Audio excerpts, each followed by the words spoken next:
Well, in today's class, I'm going to discuss about the respiratory changes taking place during exercise at high altitudes, at heights and deep sea. Okay. So these are the objectives.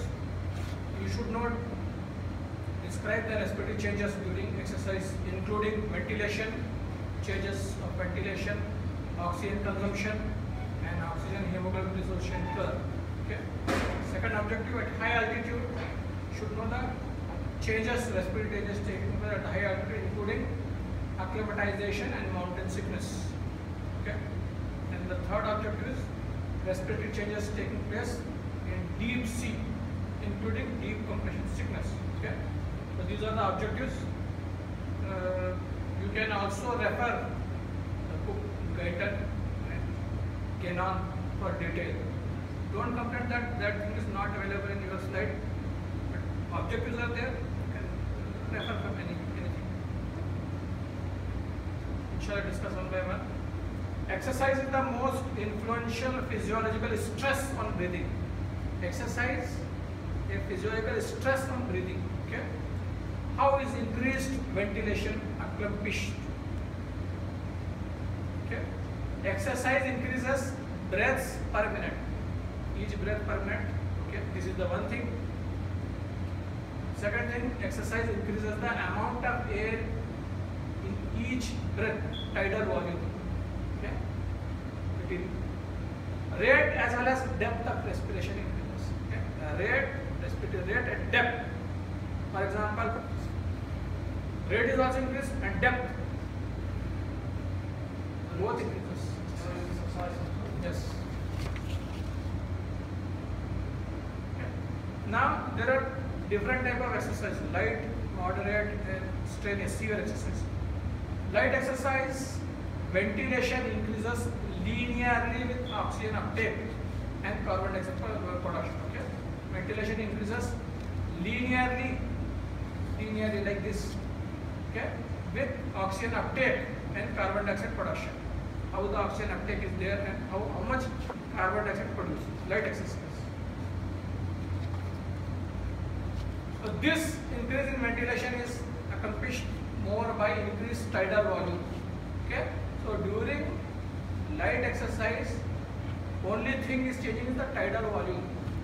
Tidal volume. Not during higher exercise. Ventilation is increased more by increased breathing frequency. In higher exercise, per minute rate is more, not the depth. Okay. This will keep the blood saturated with oxygen because the blood is in the alveoli capillaries long enough for complete diffusion of gases. So air is there in the alveoli, so there is a time for diffusion of gases. So that's why severe exercise, higher exercise, only rate is increases, not the depth. Okay. In light exercise, depth increases. Okay. Then moderate exercise, steady rate. This is the moderate exercise. For example, light jogging. Okay. Here, sufficient oxygen is supplied to the muscle. Sufficient oxygen supplied to the muscle. Okay. Due to increased oxygen uptake, there is a little or no build-up of lactic acid in the muscles. Okay. There is a little lactic acid or no. Okay. Some lactate will be produced and removed by the bloodstream. Whatever the amount of lactate is produced in the blood is removed from the bloodstream. Okay. Lactic acid is neutralized in the blood. So this reaction produces carbon dioxide as a byproduct. When the lactic acid goes into the blood and lactic acid want to remove out from the body, it is converted into carbon dioxide. Okay. So carbon dioxide is a byproduct. So increased carbon dioxide in the blood will stimulate increased ventilation. Okay. So that's why in moderate exercise, the rate as well as depth increases. Okay. Rate as well as increased ventilation is accompanied by both increased tidal volume and frequency. Rate as well as depth. Okay. In light exercise, only depth. Severe exercise, frequency. Here both frequency and tidal volume.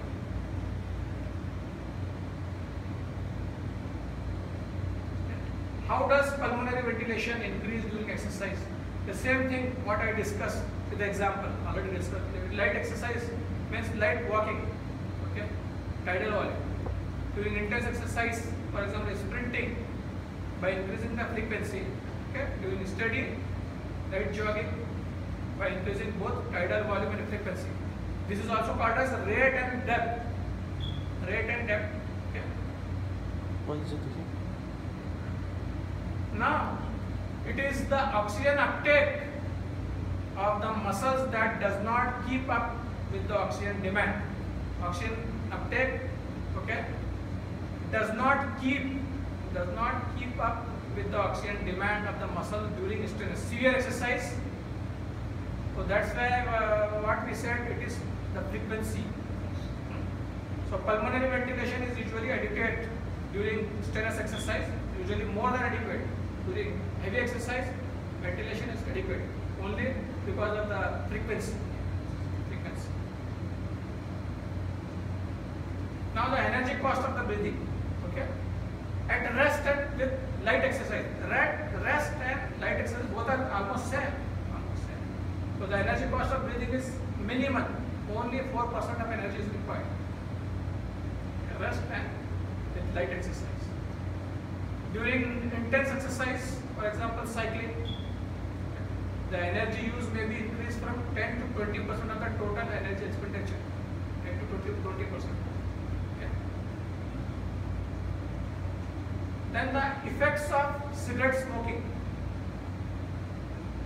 Cigarette smoking has a little long-term effect on the athletes in the initial years. Okay. Cigarettes have an immediate effect of airway resistance as much as 3 times. When a person is smoking cigarette, we do the exercise, so resistance is 3 times more. 3 times more. That lasts about 35 minutes after only 15 puffs. So this resistance is temporary? Yes. And we go for this one exercise, then resistance. Go for any heavy thing, heavy exercise or something. Then resistance, yes, continues. But if he is a chronic smoker, then some respiratory changes, internal organ changes. So this could be significant in the vigorous exercise. So light exercise, if a person is smoking, no effect, means no more resistance. Only during the vigorous, continuous. You cycle. Yes, cycling and other things. That's more resistance. So more resistance, 3 times more resistance than compared to the normal person.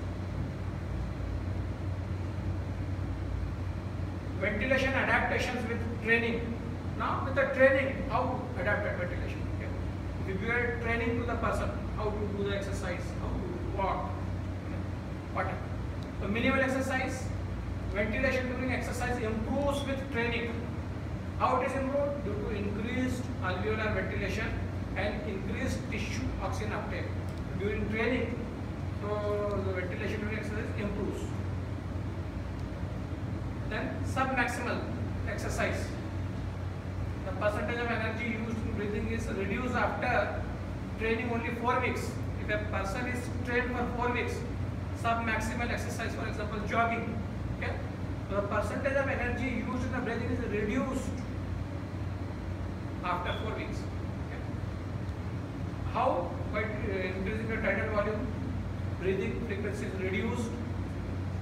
Okay. So this tidal volume increases and breathing frequency reduced in a person who is trained. Okay. So this results in increased amount of oxygen extracted from the inspired air. Okay. So the untrained expired air contains 18% of oxygen. You know that expired air contains oxygen also.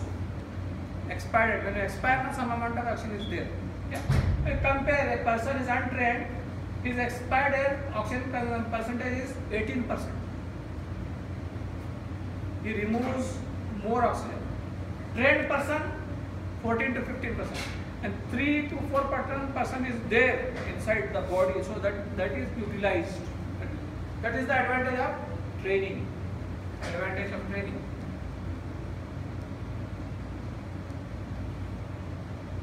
The same thing I am explaining here. This trained person, why it is important? It reduces the fatiguing of the ventilation musculature. So the percentage of oxygen is 15 to 14 to 15%. So that reduces the fatigability of the ventilation musculature. For example, the diaphragm muscle is there, intermuscular muscles is there. It reduces the fatigability. So that is the advantage of training. Okay. And the freed up oxygen not used by the respective muscles can be available for exercising muscles. The same oxygen. 1 minute.